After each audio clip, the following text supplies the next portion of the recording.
강혜신의 오늘의 미국.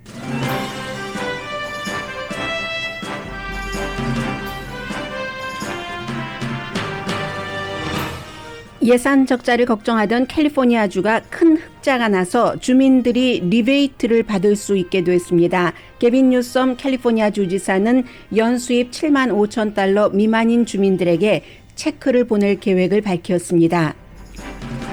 동부에서는 미국 최대의 정유 파이프라인 회사 해킹으로 정전된 지역도 있고 주민들은 가솔린 사재기를 하고 있습니다. 공화당 정치인 대다수는 트럼프 전 대통령을 당선시키는 데 결정적인 역할을 한 신보수주의자 리즈 체니를 지도부에서 쫓아내는 데 동의했습니다. 이로써 트럼프 전 대통령에게 충성심을 표시합니다. 공화당의 변질이 될지 새로움이 될지는 이제 시작입니다. MBC 방송은 헐리우드 외신 기자협회가 주최하는 골든글로브가 인종 다양성 등에 있어 시대 정신에 맞지 않는다는 이유로 내년에는 시상식을 방영하지 않겠다고 밝혔습니다. 헐리우드 외신 기자협회는 당장 개혁의 타임테이블을 내놨습니다. 식품의약국은 12살에서 15살 어린이가 파이저 바이오엔텍 백신 접종을 받을 수 있도록 승인했습니다. 어린이와 함께 사는 성인들에게 큰 영향을 미치는 결정입니다. 미국을 포함해 세계적으로 재생에너지 업계가 바이러스 기간인 지난해에 지난 20년 사이 가장 큰 폭의 성장을 했습니다. 러시아 중학교에서 학생과 선생님이 숨진 총격 사건이 발생했습니다. 푸틴 러시아 대통령은 즉각 총기 규제를 검토하라고 관계 당국에 지시했습니다. 여러분 안녕하십니까? 오늘의 미국 강혜신입니다. 오늘의 미국인데 한국에서 여러분들과 제가 한국에 살 때 이민 오신 분들께는요. 이민 오신 분들이 저희 라디오 서울 방송 오늘의 미국을 많이 듣고 계시기 때문에 인용을 하는데 인과응보, 사필귀정 이런 내용들이 많이 생각이 납니다. 공화당과 골든글로브를 연결하면서 그런 생각이 드는데 지금 그 공화당 지도부의 큰 변화는 미국의 흔들림이기도 하고 여러 가지 정말 세계에서 지켜보고 있는 그런 점입니다. 뿌린 대로 거두리라 인과응보인가? 이전부터 전해드리겠습니다. 이 리즈 체니에 대한 투표 지도부 서열 3위 그 컨퍼런스 체어에서 내일 거의 쫓겨날 것으로 보이는데 그렇다고 공화당에서 뭐 의원이 아닌 건 아닙니다. 물론 그 지도부에서 쫓겨나고 그리고 와이오밍주에서 선거를 치를 때 어렵게 되겠죠. 그러나 현재로서는 공화당 서열 3위만 내놓게 되는 그런 자리인데 이것을 미국에서 뭐 가장 그 지성인들이 많이 읽는다는 잡지 애틀란틱은 그런 대우를 받을 만하다. 그러니까 요즘 민주당이나 많은 사람들이 그 리즈 체니에 대해서 옳다라고 얘기를 하고 동정심을 갖고 있는 것과는 조금 다른 시각이죠. 결론 부분에 말씀을 드리겠고요. 그래서 오늘은 이 부분을 이제 많은 매체의 뉴스를 정리를 해서 전해드리겠는데 기본적으로 큰 획은 잡지 애틀란틱과 또 그 세계에서 마찬가지로 존중을 받고 있는 이코노미스트를 중심으로 미국의 지금 정치적인 분위기가 이렇게 흘러가고 있는데 다들 왜 그러나 하는 것을 전해드리겠습니다. 케빈 맥카티 공화당 하원 그 대표는 도박을 하는 것이다. 이 폴리티코가 그렇게 표현을 하고 있습니다. 왜 도박을 해요? 공화당을 위해서? No way. 자신이 다시 전에 하원 의장을 했었던 것처럼 내년에 하원 다수당을 차지해서 하원 의장이 되기 위해서 일단은 트럼프 전 대통령의 도움이 필요하다고 생각을 하는데 이 케빈 맥카티라는 사람이 1월 6일에 의사당 폭동 사건이 있은 뒤에 트럼프 전 대통령에게 책임이 있다라고 리즈 체니와 똑같은 말을 했기 때문에 트럼프 전 대통령이 믿지 않는다는 겁니다. 마알라고에 가서 그렇게 아양을 부리고 했어도 믿지 않기 때문에 그러면 이 지도부를 하나를 제거를 하면은 리즈 체니라는 사람을 트럼프 전 대통령 탄핵에 찬성표를 던졌으니까 제거를 하면 트럼프 전 대통령이 본인도 어여삐 봐주고 그리고 이제 본인이 추구하는 대로 하원 의원들을 공화당을 뭐 대여섯 명만 더 있으면 다수당이 되니까요. 그렇게 해서 다시 한번 하원 의장 자리 대통령 승계 2위입니다. 대통령 유고시 넘버 1이 부통령이고 넘버 2가 하원 의장입니다. 그 자리를 차지하기 위한다는 거고요.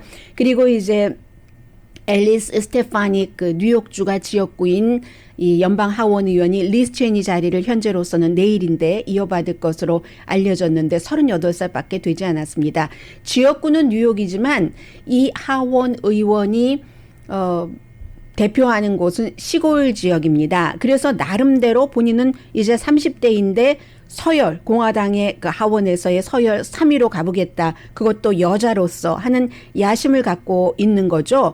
그리고는 이제 공화당에서 그래도 이건 아닌데 우리가 장기적으로는 굉장히 대가를 치를 거야 하는 사람이 주지사급에서는 레리 호건 메릴랜드 주지사나 연방 하원 의원으로서는 아담 킨징어 정도, 그리고 이제 상원에서는 역시 그 리스 체니를 제외하고는 유일한 그 공화당에서 여성으로서 지도부에 속했던 아이오와가 지역구인 조니 어니스트 의원이 그 리스 체니를 그 보호를 하는데 뭐라고 얘기를 하냐면 방어를 하는데 공화당이야말로 취소문하다. 아니 트럼프 전 대통령이 한 일에 대해서 본인의 의견을 양심적으로 밝힌다고 지도부 자리를 공화당 스스로 빼앗아야지 돼? 줬던 그 자리를 라고 유일한 여성 의원이 얘기를 하고 있고 지도부 측에서요. 그리고는 이제 미 럼니 이 정도입니다. 지금 중심은 두 사람이에요. 주인공은 체니와 그리고 체니의 자리를 이어받고 싶어하는 스테파닉 두 사람인데 체니는요. 지금 뭐 공화당은 그러니까 보수의 가치 이런 거 안 따지는 거예요. 보수의 가치를 생각을 하면 체니를 둬야지 되는데 왜냐하면 스테파닉 의원은 보수의 가치와는 굉장히 거리가 멀기 때문에 그런데 지금 공화당은 트럼프에게 충성을 하느냐 안 하느냐만 보기 때문인데 그렇기 때문에 이제 리스 체니가 워싱턴 포스트에 기고문을 써서 역사가 보고 있다. 아주 장엄한 표현을 했습니다. 경고를 한 거죠. 그 경고는 거창하지만 공화당의 방향은 지금 그렇지 않게 갈 것 같습니다. 그러면 이것은 결국은 이코노미스트의 지적은 미국의 민주주의가 건강한가 건강하지 않은가의 척도가 된다는 거예요.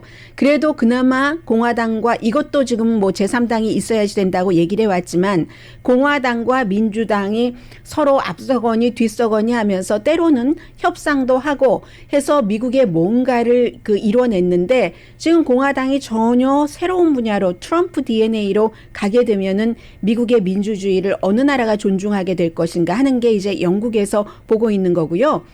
리스 체니는 귀족 맞습니다. 공화당에서는 귀족이에요. 아버지가 딕 체니고 본인도 이제 아버지가 부통령이었을 때도 역시 이제 뭐 국방부, 국무부 이런 거 관련 일들을 많이 했었고요. 신보수주의입니다. 말 필요 없어요. 투표 기록이 이런 모든 것들을 증명을 합니다.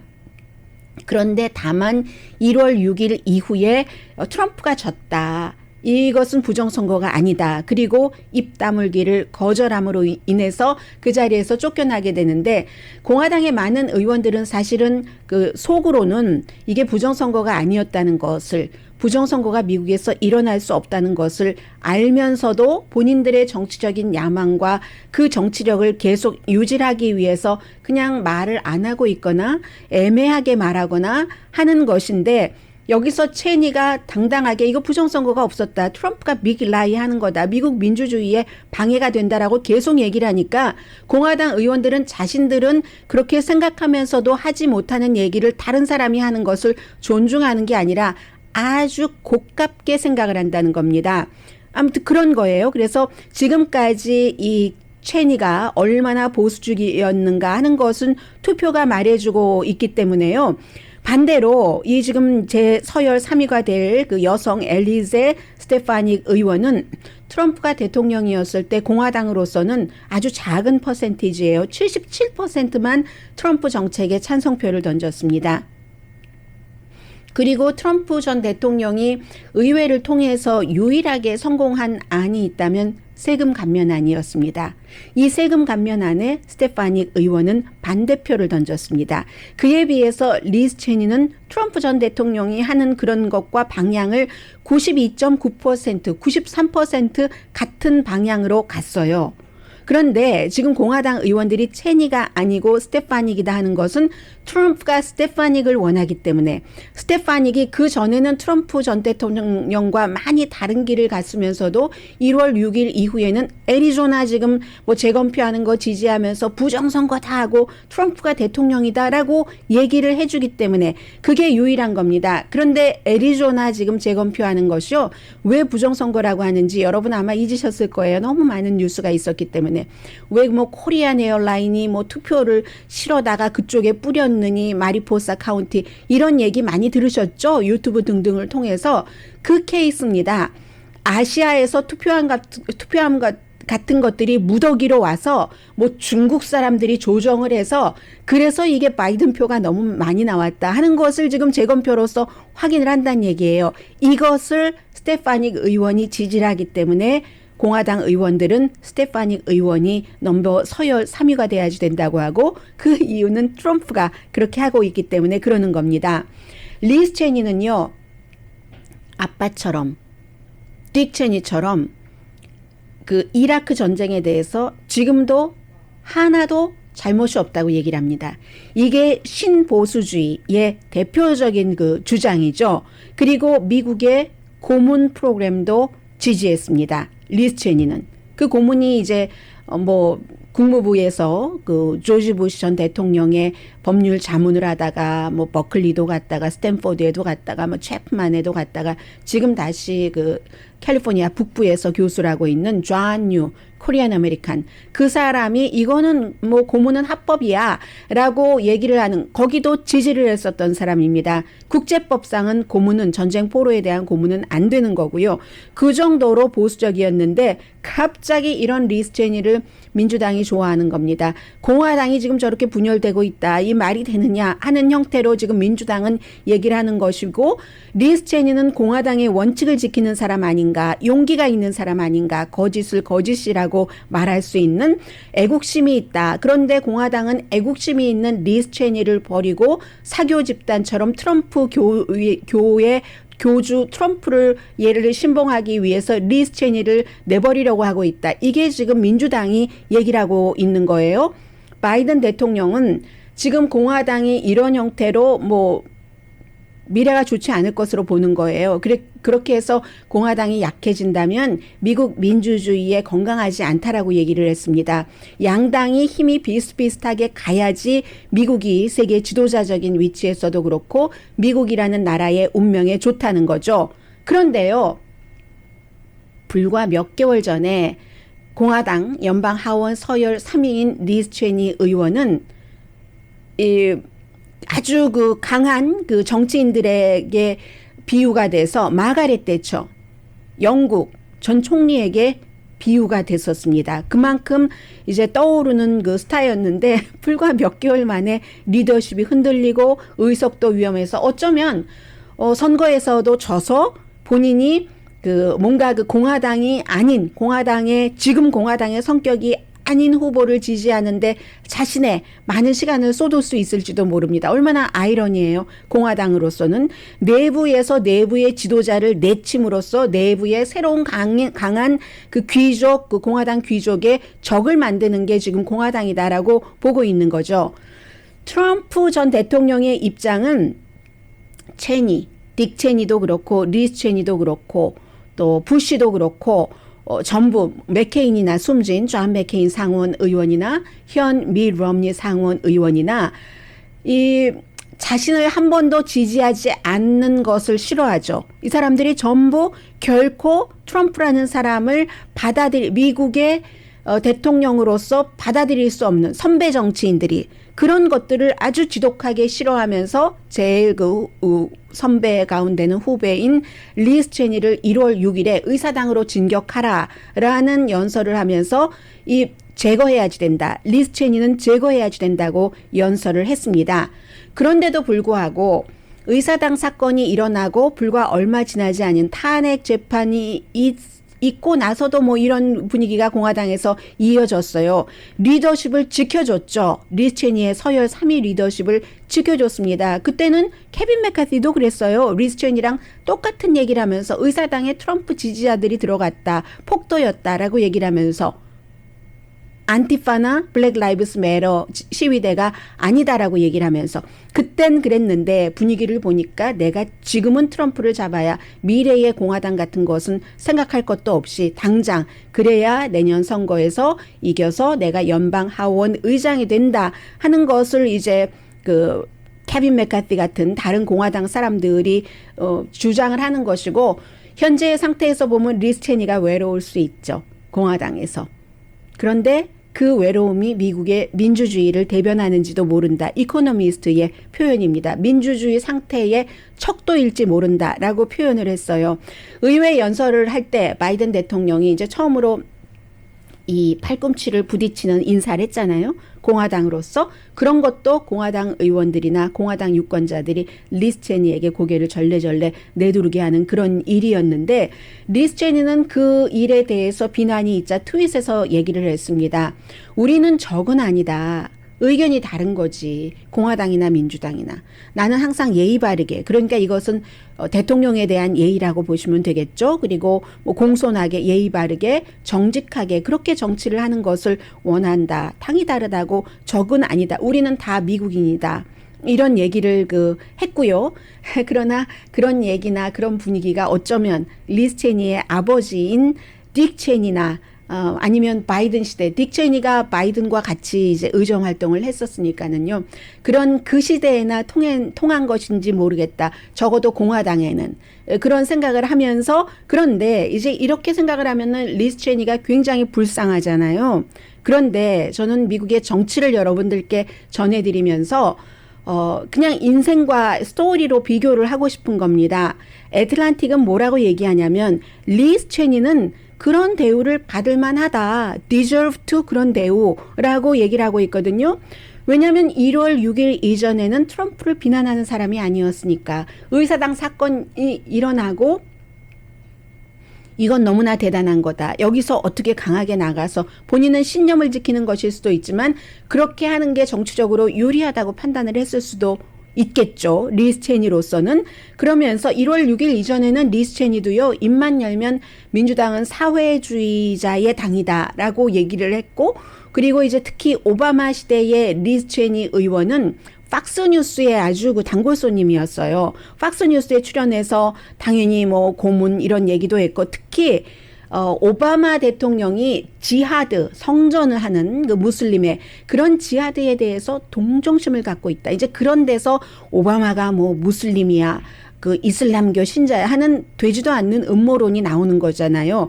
그렇게 얘기를 상당히 많이 했었고 그렇기 때문에 오바마 시대 그 당시에 우선 백인들이 요즘에 이제 백인 우월주의를 보시면은 아시겠지만 백인들은 흑인들이 자신의 대통령이었다는 것을 절대로 용납할 수 없었던 백인들이 너무너무 많은 그런 인종적인 문제가 하나 있는 데다가 그리고 리스 체니 같은 사람이 당시에 뭐 무슬림에 대해서 동정심을 갖고 있어. maybe 모든 인간에 대해서 동정심을 갖고 있을지는 모르죠. 오바마가. 그리고 모든 인간은 모든 인간에 대해서 동정심을 갖는 것이 이상적일 수도 있고요. 그래서 이제 그럴 수도 있어 라고 얘기를 하면서 당시의 공화당이 무슬림에 대해서 굉장히 적대감을 가졌습니다. 그리고 무슬림에 대해서 적대감을 갖는 것들이 이제 점점 퍼지면서 소수인종에 대해서 종교라든가 소수 종교라든가 소수인종의 권리를 상당히 무시하게 됐고 그러한 점들이 트럼프라는 괴물을 대통령으로 미국의 지도자로 탄생시켰다라고 애틀란틱은 선언을 합니다. 리스 체니의 그 같은 일이 트럼프를 탄생시켰다는 거예요. 지금은 리스 체니가 용감하게 트럼프에 대해서 반대하지만 그리고 이제 이 같은 비극은 리스 체니뿐만이 아니라 공화당 사이에서 일어나고 있는 리스 체니뿐만이 아니라 미국 민주주의가 더 많이 입겠지만 어쨌든 리스 체니가 지금 그 용감하게 말한다 하더라도 그 최근에 말하는 것에 대해서는 환영을 하지만 too late. 리스 체니는 본인이 괴물을 키워서 괴물을 당선시키고 그 괴물로 인해서 본인의 파워를 잃게 되는 거다. 뭐 이런 형태의 얘기를 애틀란틱이 했습니다. 그래서 저는요. 어떤 형태가 되건 공화당이건 민주당이건 사필 규정이라는 게 이중적인 의미로 쓰일 수 있잖아요. 그런 모든 것이 결국은 올바르게 가는 것을 원하는 것일 수도 있고 또 그렇게 결과가 나오는 것일 수도 있고 인과응보로 시작을 해서 사필 규정으로 끝났으면 좋겠다는 생각을 해봅니다. 왜냐하면 지금의 예를 들어서 내년의 선거에서 케빈 맥카티가 공화당이 트럼프의 덕으로 다수당이 돼서 하원 의장이 될지 모르지만 그럴 가능성도 있지만 그렇게 해서 공화당의 전통을 깡그리 무시하고 아주 트럼프 스타일의 공화당으로 다시 갈 때 공화당이 긍정적일까? 또 그런 면을 보면서 그 다음 선거는 더 중요한 대통령 선거에서는 어떻게 될까라는 것을 생각해 보면은 인간은 알 수가 없으니까 다 또 본인의 여러 가지 이상과 이해관계가 얽히고 설키니까 어떻게 되든 사필 규정이 됐으면 좋겠다 하는 오늘의 미국입니다.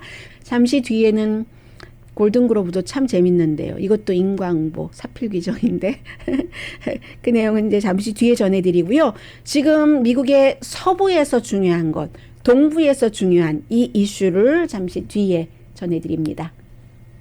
자, 모든 것이 완벽하면 얼마나 좋겠어요. 조금만 넓으면 좋은데 완벽한 가운데서 잘하는 건 누구나 다 잘할 수 있고요. 인간의 한계점을 극복하는 데 인간의 존재에 이유가 있겠죠. 이 작은 스튜디오에서도요.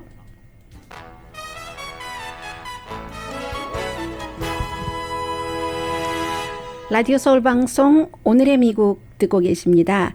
네, 캘리포니아주가 지난해에 이제 팬데믹 때문에요. 얼만큼이 적자일 것이다 라고 예상을 했냐면 500억 달러 정도는 우리가 적자를 볼 것이다. 더군다나 이제 캘리포니아주의 경우는 굉장히 락다운을 빨리 했고 많이 했기 때문에 그렇게 예상들을 했습니다. 그런데 인간의 예상이라는 것이 항상 변수에 의해서 전혀 다른 방향으로 나오는 케이스가 많죠. 적자가 아니라요. 500억 달러 적자가 아니라 757억 달러 예산 흑자를 봤습니다. 왜냐하면 두 가지 이유 때문에 그래요. 하나는 연방정부에서 코로나 바이러스 사태 때문에 각 정부에서 뭔가 좀 숨을 쉬어야지 된다 하고 지원금을 줬고 그 지원금이 얼마든가요? 연방에서 꽤 많던데요. 연방에서 제가 적어놨는데 어디다가 적었나요? 네, 그렇고 어쨌든 그런데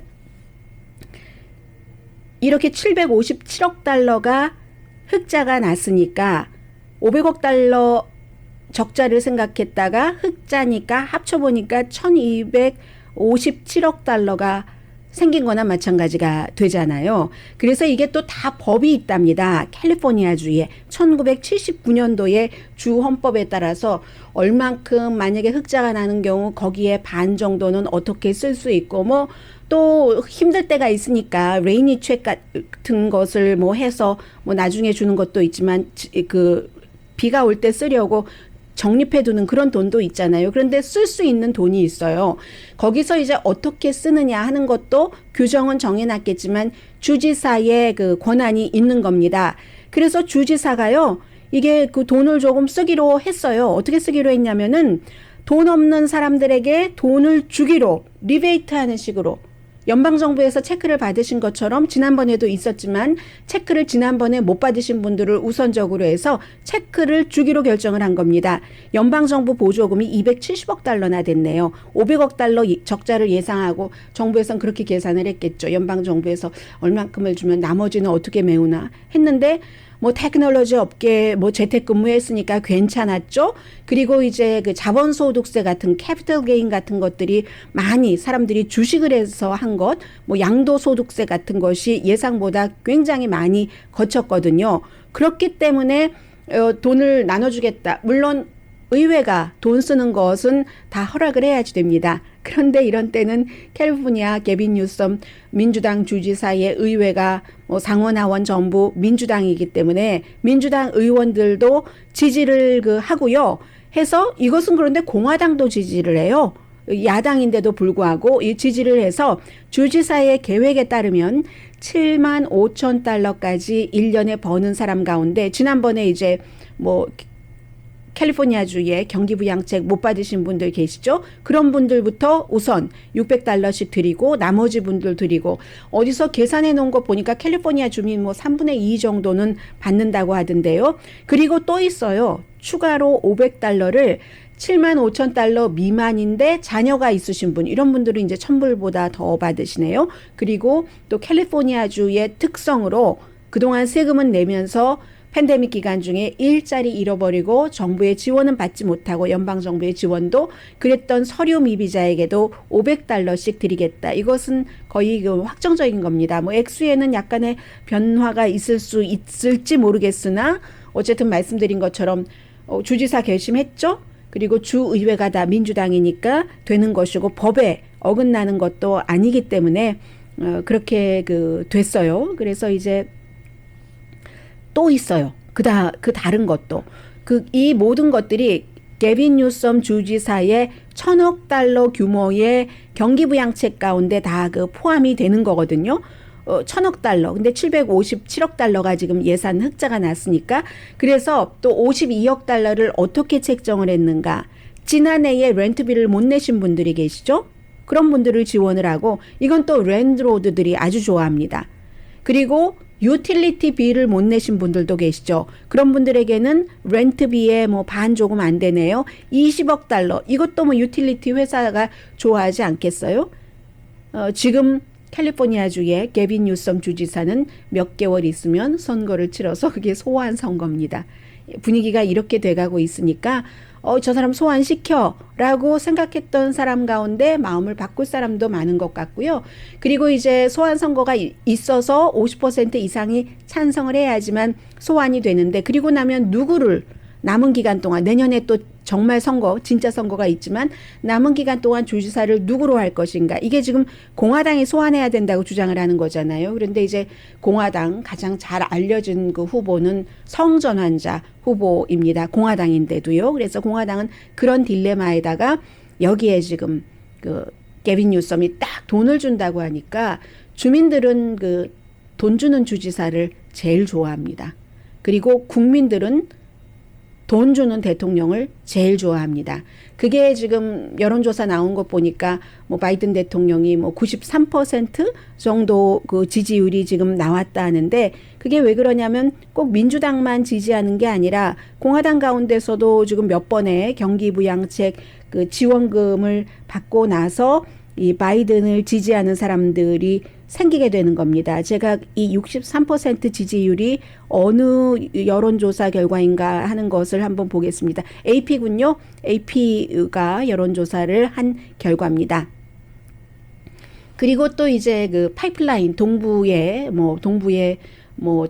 가솔린, 전력, 이런 것에 아무튼 거의 반을 차지하고 있다고 하니까 하루에 1,000만 갤런의 그런 것을 공급을 하는 5,500마일에 걸쳐서 쭉 수송로가 있어서요. 그렇게 하는 코로니얼 파이프라인이 문제로 인해서 어제 동부 지역에서 이거 가솔린 없어지면 어떡하지 하고 사재기하신 분들이 굉장히 많고요. 우선 현상부터 말씀드리자면요.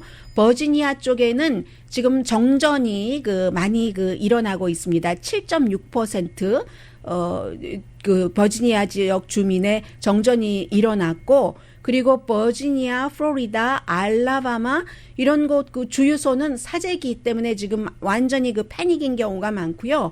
전국 가솔린 값은 그래서 이제 며칠 사이에 2014년 이후에 최고 갤런당 2달러 99센트 캘리포니아주는 지금 4달러 넘어요. 지역에 따라서 차이가 있지만 이런 상태입니다. 그러면 언제쯤이면 괜찮아지는가? 이번 주말경이면 우리 다 괜찮을 것 같다. 파이프라인 메인 라인까지 괜찮아질 것 같다라고 얘기를 하는데 그것은 돼봐야지 되는 것이고 그보다 빨리 될 수도 있고요. 아직 모르는데 국가적으로는 이 문제를 이렇게 봐야지 되는 거죠. 이게 이제 랜섬웨어 공격이거든요. 해킹을 한 게 다크사이드라는 바이든 대통령도 어제 이건 러시아 그룹이 한 거야. 러시아에서 이렇게 얘기를 하는데 다크사이드가 랜섬웨이브 공격을 했다는 것은 랜섬웨어 공격을 했다는 것은 랜섬이잖아요. 돈 내놔라 하는 거예요. 본인들이 아주 클리어하게 공격당한 사람들에게 알려줍니다. 우리는 사회를 혼란시키는 게 목표가 아니다. 돈이 목표다. 해서 지금까지 이 다크사이드가 공격한 것은 대체로 한 20억 달러에서 200만 달러, 20억이 아니라 20만 달러에서 200만 달러 정도를 요구한다고 하거든요. 지금 미국에서는 이 파이프라인 회사가, 그 콜로니얼 파이프라인 회사가 돈을 줬는지 안 줬는지 알 수 없다고 하는데, BBC 방송은 목요일에, 이제 금요일 주말에 사건이 일어났는데, 목요일에 협상을 했다. 그 공격의 주체와. 이렇게 얘기를 하는데 확실치는 않아요. 그래서 연방 정부가 관계기관과 정부, 미국에서 가장 큰 정유 생산 파이프라인 그 수송 회사이기 때문에 뭐 여러 가지를 얘기를 하고 있는데, 문제는 이게 기간 산업이기 때문에 이 회사와 비슷한 다른 회사도 그렇고 도시도 그렇고, 야, 이거 어떡하지? 유틸리티 회사들이 다른 회사들과 마찬가지로 어떠한 그 테크놀로지를 활용을 하는 것을 지난 몇 년 동안 굉장히 활발하게 했거든요. 그런데 이게 테크놀로지를 확 그 잡아놓고 나면은 이렇게 취약한 점이 생기는 겁니다. 그런 그 해킹하는 곳이 굉장히 많기 때문에요. 그래서 이제 이런 부분이 어떻게 될지 모르고, 그리고 러시아를 생각을 하는 거잖아요. 뭐 예를 들어서 최악의 경우는 러시아 정부가 지난번에 뭐 솔라윈즈 그 해킹 공격을 한 것처럼 그로 인해서 미국은 제재를 했는데, 이번에는 그냥 뭐 몇십만 달러에서 몇백만 달러 정도를 요구하는 랜섬웨어 공격하는 주체를 시켜서 미국을 떠본 건가? 뭐 이런 생각도 하게 되고요. 기간 산업에 대한 아무튼 그 최대의 공격으로 보고 있기 때문에 정부 차원에서는 그런 면에서 굉장히 중요합니다. 잠시 뒤에 이제 새로운 추세 전해드립니다.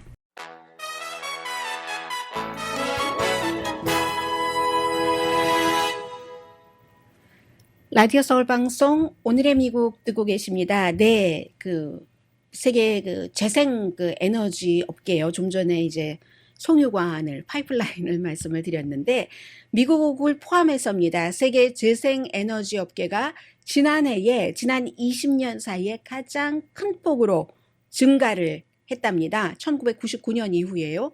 그러면 팬데믹 기간이기 때문에 모든 산업이 위축됐다 하는데도 불구하고 재생 그 에너지 업계는 그렇게 성장을 했다는 것이기 때문에 결국은 이것도 그 미래의 표준이다. 지금 뭐 디지털 화폐를 많이 얘기를 하고 있는데, 미래의 화폐라고 재생 에너지가 미래 에너지의 표준이라는 새로운, 이게 이제 뉴 노멀로 자리를 이미 잡아가고 있는 겁니다.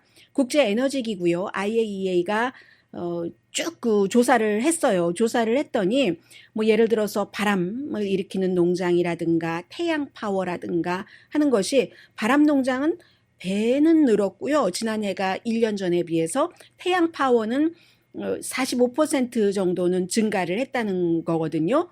그러니까는 이게 그 팬데믹 이전이라는 것이 곧 1년 전을 얘기를 하는 것이고요. 해서 클린붐이라는 것이 정말 전례가 없는데, 이런 일들은 왜 일어나는가? 왜냐하면 사업체와 정부가 클린 에너지를 요구하고 있기 때문에, 그렇기 때문에 이제 이게 새로운 노멀이 된다 하는 얘기입니다.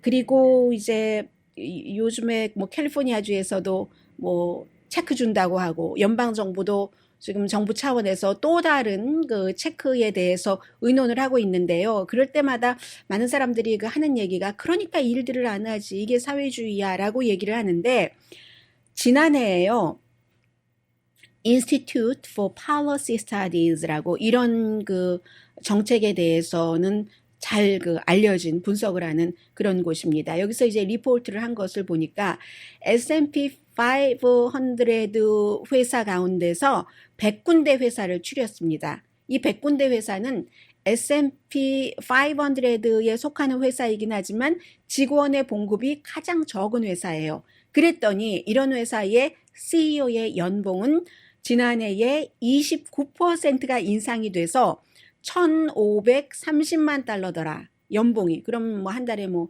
150만 달러 정도 버는 건가요? 그렇게 되는데, 한 달이요. 1년 아니고요. 그런 회사의 중간 직원의 평균 연봉, 아니 그냥 보통 전체로 합쳐서 평균 연봉은 3만 달러도 안 돼요. 누구는 150만 달러인데 1년에. 그러면 2,800달러, 3,000달러도 안 된다는 거잖아요. 여기서 세금 떼면은 뭘로 생활하나요? 대도시 같은 경우에 2%가 인상이 돼서 CEO는 29%, 그냥 일반 직원은 2% 해서 그러면 아랫사람까지 다 하지 말고 중간 정도 봉급을 받는 중간 간부 정도 중간 그 연으로 연봉을 하면은 그래도 5만 달러 아래라는 겁니다. CEO의 평균 연봉은 1,530만 달러가 됐고 29% 인상과 2% 인상이에요. 그러면 14배, 14.5배 차이가 나는 거죠. 배로. 돈으로는 엄청나게 차이가 나고요. 그렇기 때문에 바이든 대통령이 얘기를 했어요.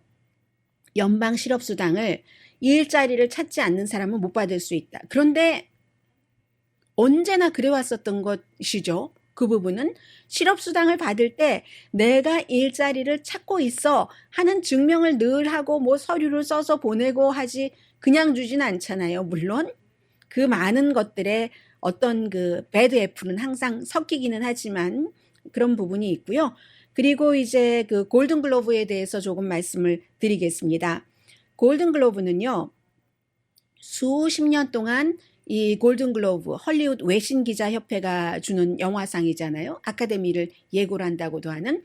그런데 수십 년 동안 경고를 받았는데도 뭐 여러 가지 부정부패도 있고 특히 인종의 다양성이 전혀 없다는 겁니다. 이 아프리칸 아메리카는 한 명도 없다는 거예요. 이 골든글로브 그 상을 주는 사람들, 심사위원들 가운데서. 그렇기 때문에 쇼 호스트들은 최근에 몇 년 동안 골든글로브를 보면은 오프닝에서 벌써 야 이거 너무 와이시야 너무 하얘 이런 그 조크를 많이 했거든요. 남자 진행자건 여자 진행자건. 그러다가 결국은 어제 MBC 방송이 지난 수십 년 동안 골든글로브를 중계를 했는데 우리 안 한다. 일단 내년에는 안 한다라고 선언을 했습니다. 앞서 말씀드린 것처럼 그런 것들이 충족되지 않기 때문에. 그리고 요즘은 뭐 아마존, 넷플릭스, 워너미디어 뭐 많죠. 훌루 이런 데 많은데 적어도 앞서 말씀드린 세 군데에서는 우리도 이 헐리우드 외신기자협회와 일하지 않겠다라고 얘기를 합니다. 그럼 막강한 거예요. 극장을 아직도 사람들이 가기를 꺼려하기 때문에 스트리밍으로 넷플릭스, 아마존 등을 통해서 뭐 워너미디어 등을 통해서 돈을 내고 영화를 보는 사람들이 많은데 아무튼 이런 것도 우리 헐리우드 외신협회는 너무 시대정신이 아니야. 지금이 어느 시대인데 하면서 일하지 않겠다고 하고요. 그리고 탐 크루즈는 골든글로브 트로피를 3개를 받았는데 다 반납했어요. 내가 이거 갖고 있는 게 망신이지 하면서 반납을 했는데 이런 일들이 어떻게 생기게 됐느냐 하면은 로스앤젤레스 타임스가 이 헐리우드 외신 기자협회 골든글로브가 얼마나 이제 부적절하고 부정부패도 있고 상을 주는 데 있어서 이 인종차별적인가 너무 하얘요 너무 하얘요 이런 것을 폭로한 뒤에 일어난 일입니다. 그래서 이제 그 골든글로브는 그러니까 당장 우리 바꾸겠어요. 뭐 소수 인종도 많이 넣고 이 아프리칸 아메리칸도 넣고 하고는 딱 그 타임 테이블을 줬고요. 그러니까 MBC 방송이 그래? 그러면 내년은 일단 안 하고 하는 거 봐서 후년에는 방영할까 하는데 MBC 방송도 골든글로브 시청률이 높으면 이렇게 얘기 안 하죠. 시청률이 점점 낮아지니까. 또 시청률이 낮아지는 이유가 바로 이런 이유이기도 해요. 블랙 라이브스 매터 이후에는 많은 사람들이 뭐 영화나 이런 데 있어서의 다양성을 굉장히 요구했고 그러므로 아카데미 시상식에서 뭐 클로이 차오나 그 중국 감독이나 윤여정 씨가 감독상 또 배우상을 받았을 때 사람들이 뭐 늦었지만 축하하네 뭐 이런 얘기를 하고 있잖아요. 뭐 중국 감독 받기는 했지만 과거에도 여성이니까 아시안계 여성이니까 그렇기 때문에 이 골든글로브는 그나마 조금 그 빨리 그 수습을 빨리 하고 있다 이런 그 지적도 나오고 있습니다.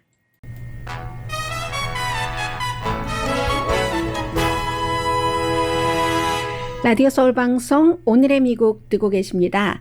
네, 지금 러시아 말씀부터 드려야지 되나요? 네, 러시아에서 그 타타르스탄 공화국이요. 카잔에서 그 러시아 공화국에 속하잖아요.